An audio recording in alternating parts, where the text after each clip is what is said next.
The cold came in from everywhere at once. It moved through the cracks in the stone walls. It pressed against the broken windows of the sanctuary. It settled into the floor and stayed there, patient and permanent, the way cold always does on a world that has forgotten how to be warm. Vrail had stopped counting the days a long time ago.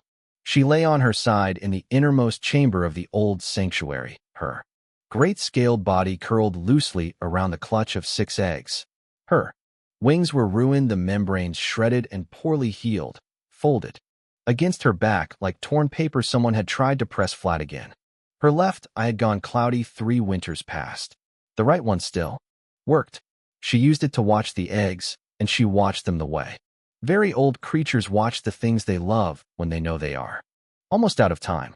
The eggs were dark-shelled and roughly the size of boulders. They were also warm, which was a small miracle, and getting less warm by the day, which was not. Below the sanctuary, deep in the rock, a geothermal vent had been bleeding heat upward for centuries. The Dravith had built this place. Above it on purpose. The whole moon of Drath had been mapped and understood and used by her people with a care and precision that most species never achieved. They had not been warriors.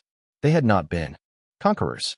They had been readers of stone and sky, builders of things meant to last, and they had lasted right up until the corn came. Vrail did not think about the corn very often anymore. Anger required energy, and she had very little left. What she thought about, mostly, was heat. The vent was cooling. It had been cooling for 2 years now. She could feel it through the floor, the slow, reluctant fading of the warmth that the eggs needed. The hatchlings inside were close. She could sense the movement through the shells, the tiny shifting weight of lives not yet begun.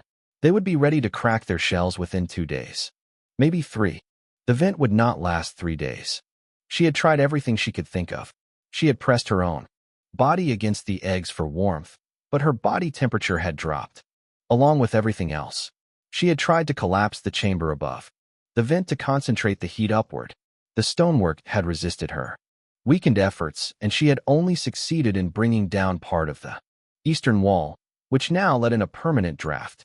She had tried, on 6 separate occasions over 40 years, to signal for help. Nothing had ever come.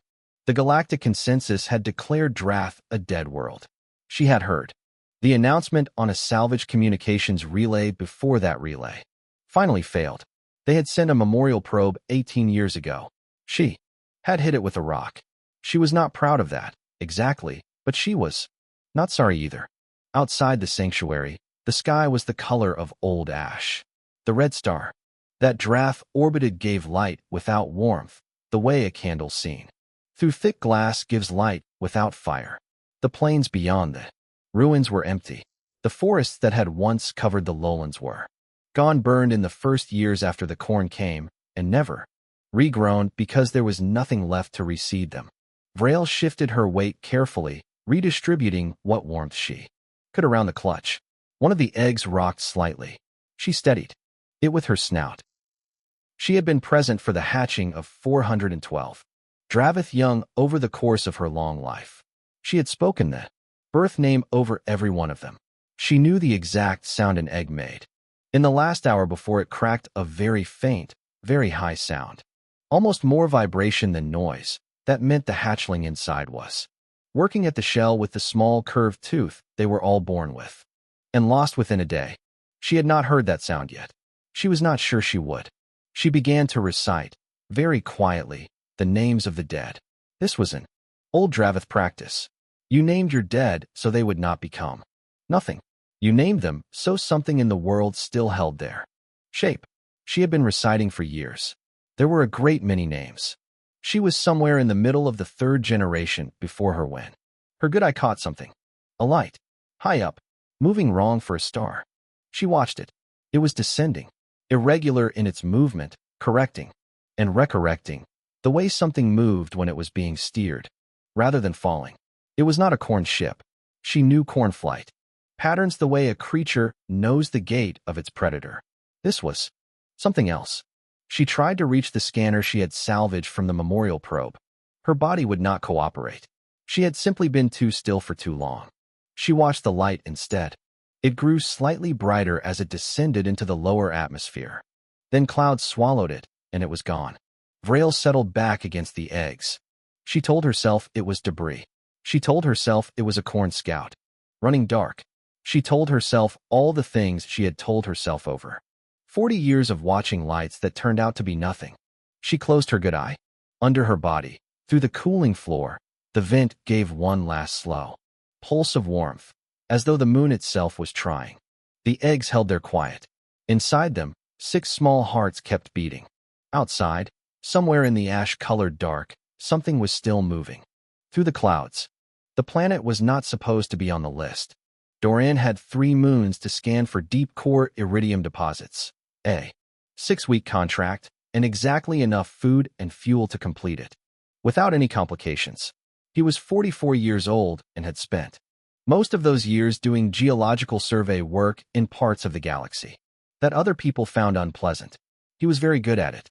He was also very good at staying on schedule, which was why he was annoyed when Orin flagged Drath. I did not put Drath on the list, he said. No, Orin agreed. However, its gravitational profile suggests a subsurface iridium concentration of unusual density, and it lies within economical range. I flagged it as a potential bonus site. It is a dead world. Technically, a world classified as dead by the galactic consensus. 40 years ago, based on orbital scans, surface conditions may differ. Sully, who was sitting across the small galley table eating something that smelled strongly of synthetic spice, looked up. She was 29 and had joined the survey team 8 months ago to pay down a xenobiology degree that had cost significantly more than it had so far. Returned. She had a habit of going very still when something interested her, like an animal scenting the air. A dead world, she said. In the Velthuan cluster. Yes, said Dorian. The Dravith were from the Velthuan cluster. The Dravith are gone. That is what the consensus said about the eastern reef colonies of Surith 4, and there were still 300 of them living in the deep vents. She paused. I wrote my thesis on that. Dorian looked at the navigation display. He looked at his schedule. He looked at the remains of his own meal, which had gone cold.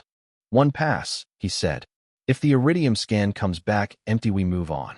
Orin descended toward Drath on a standard survey approach, which meant slow and low, and with every passive sensor running. The moon was exactly as advertised. Gray plains, dead vegetation, ruined structures barely visible under decades of dust and erosion. The atmosphere was thin and laced with trace toxins that made it unbreathable without a filter mask. The iridium scan came back mildly positive.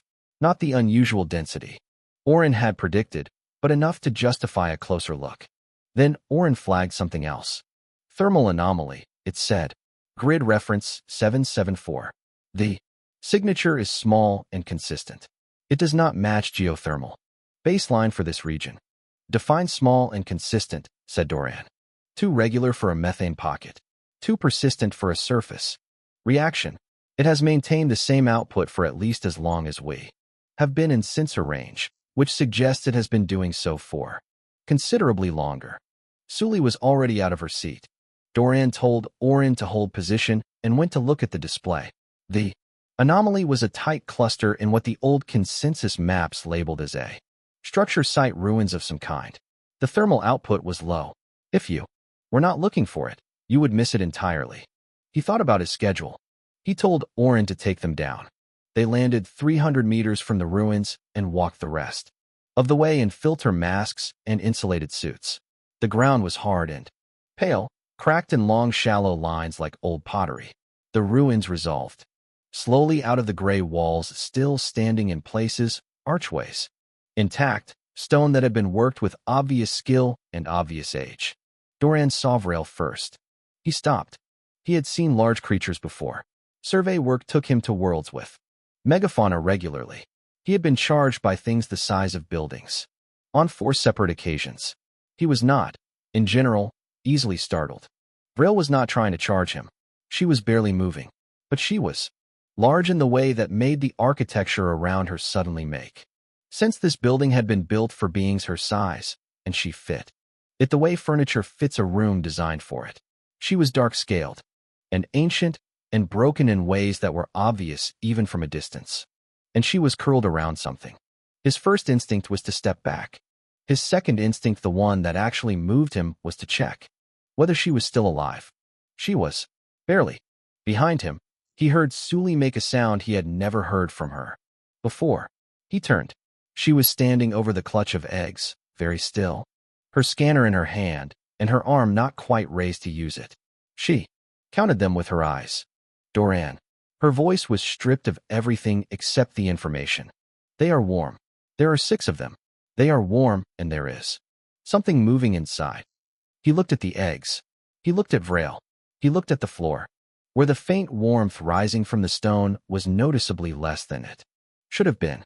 He reached into his kit and pulled out an emergency thermal blanket. It was rated for a human body.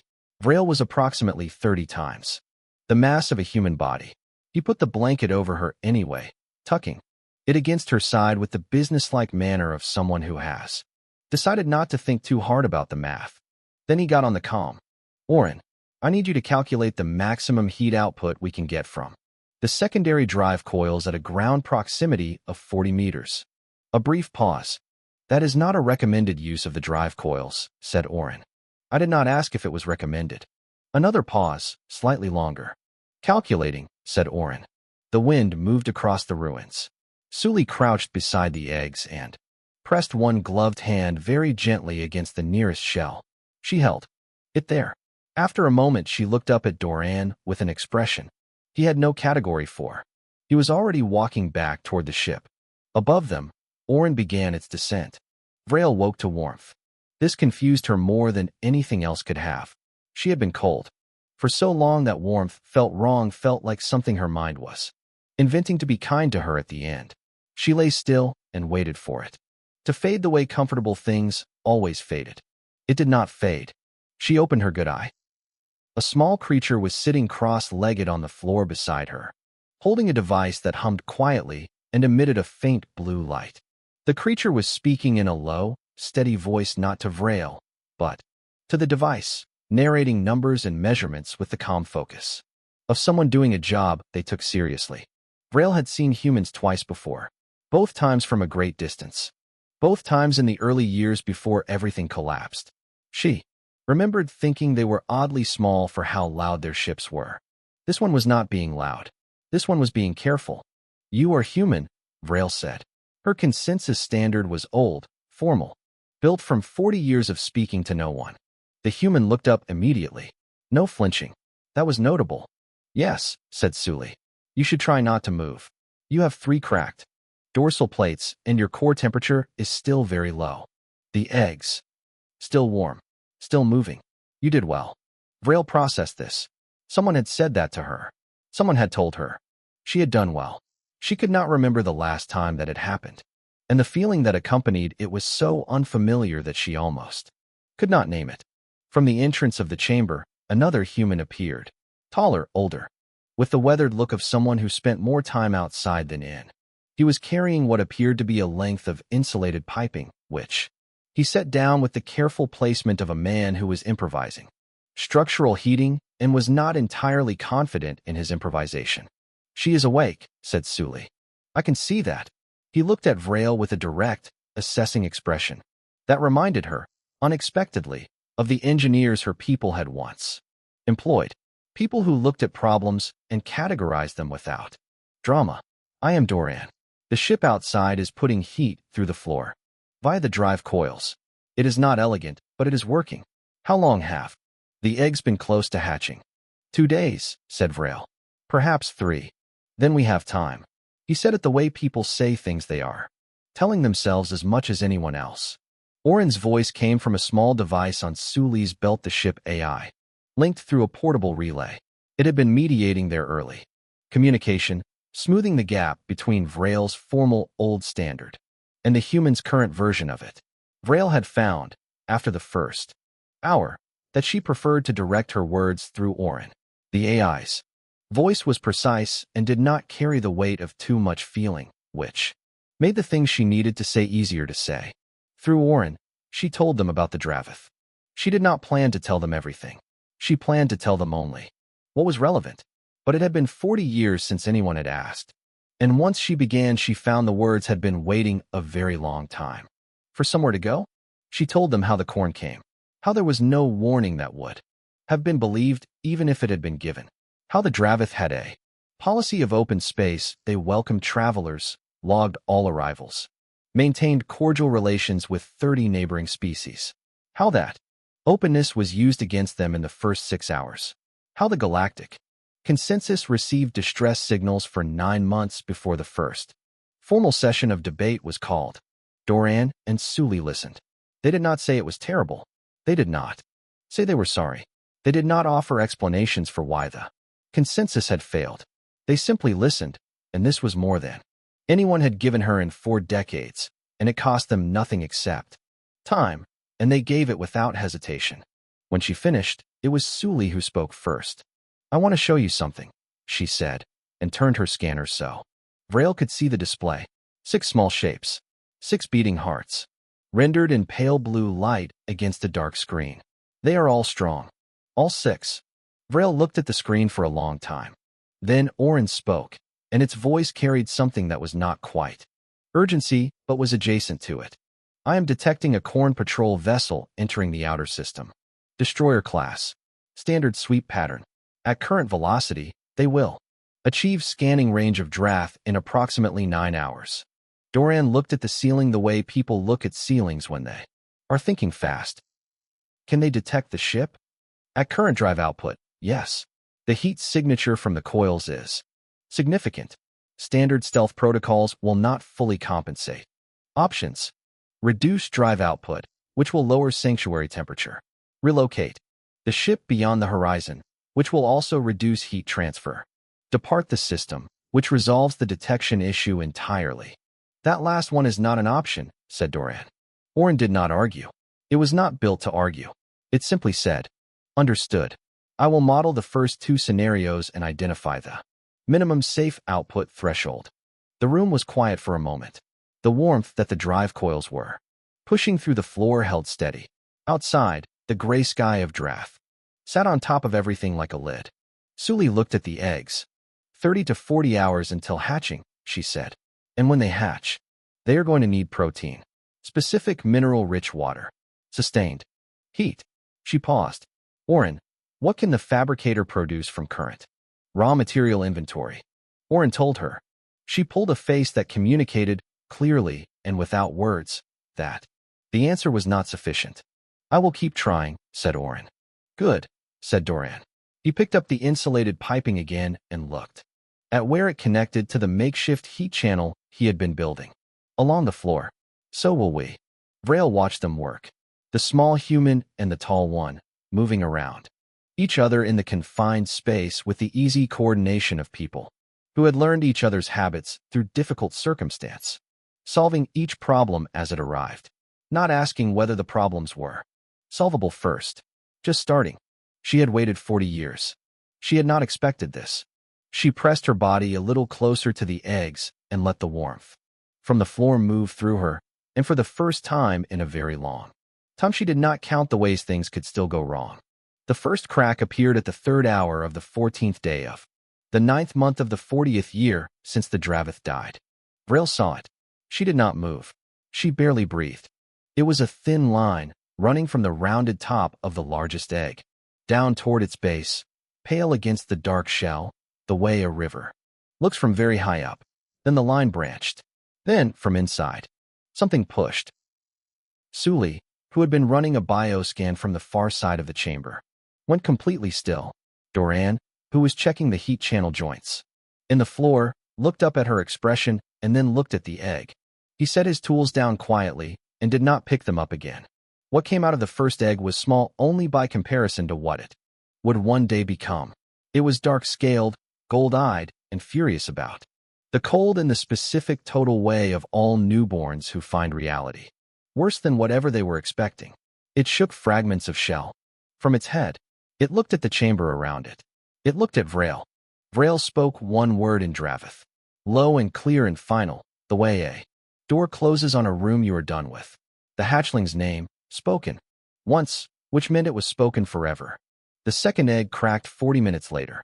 The The third and fourth cracked, almost simultaneously, which produced a brief chaos of overlapping shell fragments, and two very indignant hatchlings tangled together. Doran watched them sort themselves out with the expression of someone revising their assumptions about how this was going to go. The fifth came quietly. The sixth, the smallest, struggled, and Vrail helped.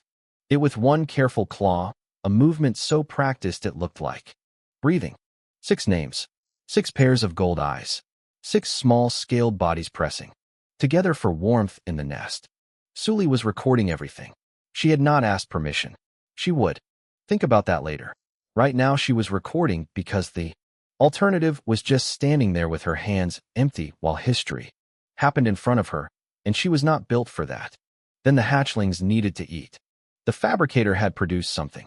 Oren had labeled it high density, protein and mineral composite, synthesis quality grade 2. Sully had looked at it and called it wet gravel that had given up, which was unkind, but accurate. She set it near the hatchlings. They sniffed it. They looked at her. They looked at the food. One of them made a sound that required no translation. They were not going to eat it. Doran crouched beside Vrail. What do they eat? Specifically, through Oren, Vrail described the rock burrowers, small, dense, fast-moving creatures that lived in geothermal pockets deep in the moon's crust. They were the traditional first prey of Dravith hatchlings, high in the specific minerals the young dragons needed. The sanctuary had been built above a colony of them. That colony had fed new hatchlings. For 800 years, Doran asked Oren to scan for them. Oren scanned. Oren found them, 2 kilometers down, in a geothermal pocket that had survived because it sat below the cooling vent, not connected to it. A small colony. Enough. Getting to them was a mining problem. Doran had a portable drill rig, core sample extractors, a compression bore rated for 3 kilometers of rock, and approximately no experience drilling for food rather than mineral samples. The principles were identical. The goal was different. He decided the difference did not matter. He drilled for 90 minutes. The bore went down clean. The rock burrowers, disturbed and unhappy, came up in the sample extractor in sufficient numbers to fill a collection container. He brought them to the nest. He set the container down. He stepped back. The hatchlings descended on it with a speed and focus that reminded him of something he could not quite name and then could. They reminded him of himself at 6 years old, finding food at the end of a very long day. When he straightened up, his back hurt. His hands were shaking from the physical effort of the drill work. Sully handed him the last of their emergency ration bars without saying anything. He ate it in 3 bites. Then Oren said, with the tone it used when information was important and time was short, the Corn Destroyer has completed its outer system sweep and is now entering high orbit. The chamber went quiet. Standard procedure, Oren continued, is a passive scan, an active surface ping of any anomalous thermal signatures, and departure. Estimated time to active ping, 22 minutes. Current drive output will not survive the ping without detection. Cut the coils, said Doran. Sanctuary temperature will drop. Doran looked at Vrail. He did not explain the situation. She had heard every word through Oren's relay. She was already moving, slowly, painfully, with the deliberate care of a body doing something it was not sure it could do. She lowered herself over the nest. All 6 hatchlings disappeared beneath the shelter of her scaled body. She curled herself around them, over them, and went still. Cutting drive output now, said Oren. The warmth in the floor faded. The temperature in the chamber dropped. In a slow and measurable way, Doran and Sully sat down against the far wall and did not move. The calder's exterior went dark and cold above them on the surface. Every non-essential system cut to 0. Oren itself reduced to passive monitoring, only a faint presence, watching. The corn ping swept the surface. It was thorough. The ruins scattered the signal in a dozen directions. The active return read as a single large biological entity in a subsurface structure. Low interest. The Corn database categorized it as probable residual predator of pre-extinction fauna class. The destroyer flagged the location, marked it as surveyed, and continued its sweep. 17 minutes later it left the system. Oren brought the coils back up. The warmth returned to the floor. Slowly, the temperature climbed. Vrail did not move until it was high enough. Then, with the careful deliberateness of someone who had been holding a very awkward position for longer than was comfortable, she shifted. 6 hatchlings emerged from beneath her, blinking, and immediately resumed the process of eating the last of the rock burrowers. Dorian let out a breath. He had not noticed he was holding it. One of the hatchlings, the largest, the firstborn, walked across the chamber floor, investigating. It reached Dorian. It sniffed him with great thoroughness. It then pressed itself against his leg and settled there with the air of something that had decided, without consultation, that this was now its place. Dorian looked down at it. He did not move. Across the chamber, Vrail watched them both and said nothing, and something in her expression was so old and so full that Suli, who saw it, quietly stopped recording and just let the moment be what it was. 3 days after the hatching, Dorian and Suli had an argument in the galley. It was not a loud argument. Neither of them were loud people. It was the kind of argument that happens in low voices over cold food, where both sides know they are right about different parts of the same problem. Suli wanted to file an emergency first contact survivor report with the Galactic Consensus Bureau of Species Affairs. Dorian pointed out that the last time the Consensus received urgent information about the Dravith, they took 11 months to convene a response session, and by the time anything was actioned, there was nothing left to action. Suli said this situation was different because now there were living Dravith to protect, not a dying civilization to rescue. Dorian said the Consensus's committee structure did not, in his experience, distinguish between those two situations with any useful speed. Suli asked what he suggested instead. Dorian was quiet for a moment. He looked at the communications panel. He looked like a man doing mental accounting on a debt he had been avoiding. He told her about Ren, a former survey colleague. They had worked 2 seasons together on the methane platforms of the Durith Belt, which was exactly the kind of miserable assignment that either ended friendships permanently or made them unbreakable. In Ren's case, it had been the latter.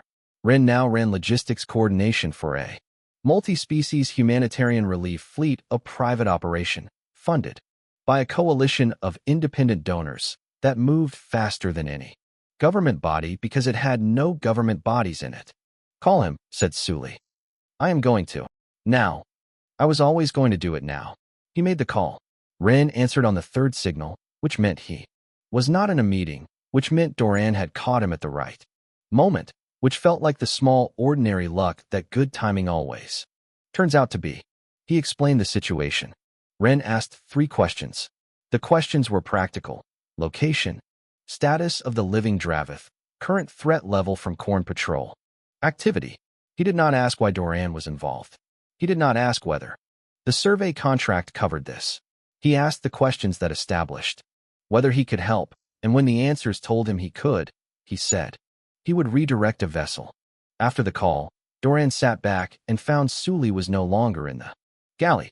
He found her in the sanctuary chamber, sitting near the eggs, the hatched and empty shell still arranged in the nest, writing not an official report. He could tell by the way she was writing it. Fast, personal, without stopping to check format. She was writing the way people write when they're getting something down before it gets away from them.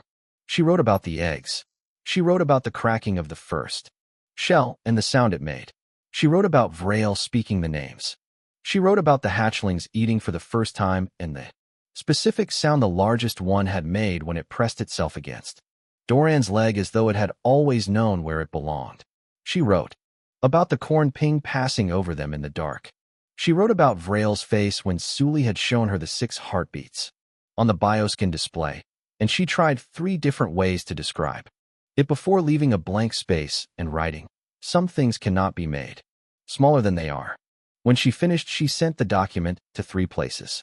The Consensus Species Rights Office, the official one, a private xenological archive, run by a retired professor whose network extended further than his credentials suggested, and, on an impulse she would spend years being unable to fully explain, a public news feed run by a former Consensus diplomat named Wael Oren, who was known for two things: an extremely large readership and a complete inability to let inconvenient information stay quiet. Doran saw her send it. He did not say anything. He went back to checking on the hatchlings, 3 of whom had escaped the nest area and were attempting to understand the Calder's external sensor array by the most direct method available to them, which was their teeth. Vrail, watching from her place against the wall, said, "They are curious. That is good. Curiosity was always a sign of a healthy hatchling." "They are going to destroy my equipment," said Doran. "Yes," said Vrail. "That is also consistent with a healthy hatchling." She said it without expression. Doran looked at her. Something moved in her good eye that might, in another situation, in a better world, have been humor. He looked back at the hatchlings. He did not stop them.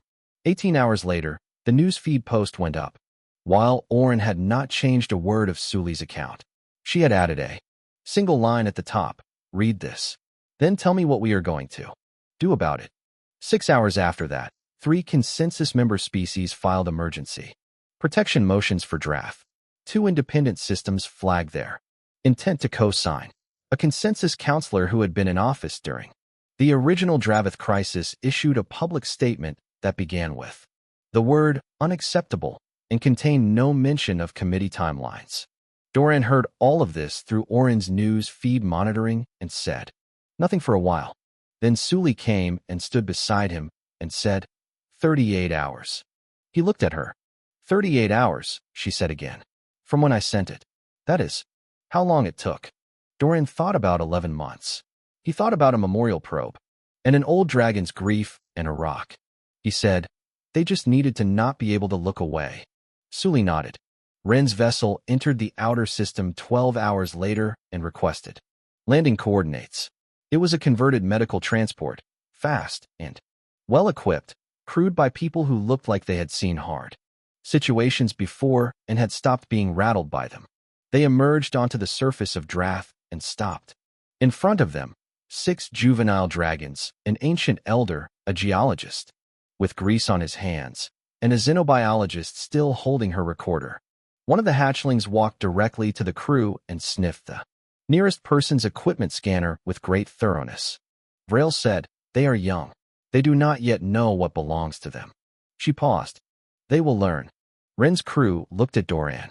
Doran shrugged, in the particular way of a man who has been living with this for several days and has made his peace with it. "Come inside," he said. "It is warmer in there. The coffee machine is broken, but Oren can explain the situation better than I can." He led them in. On Drath, for the first time in 40 years, there were more people than the moon could break. For years is not a long time. Ask the stone of any world, and it will tell you that 4 years is barely enough time to notice. Ask the sea.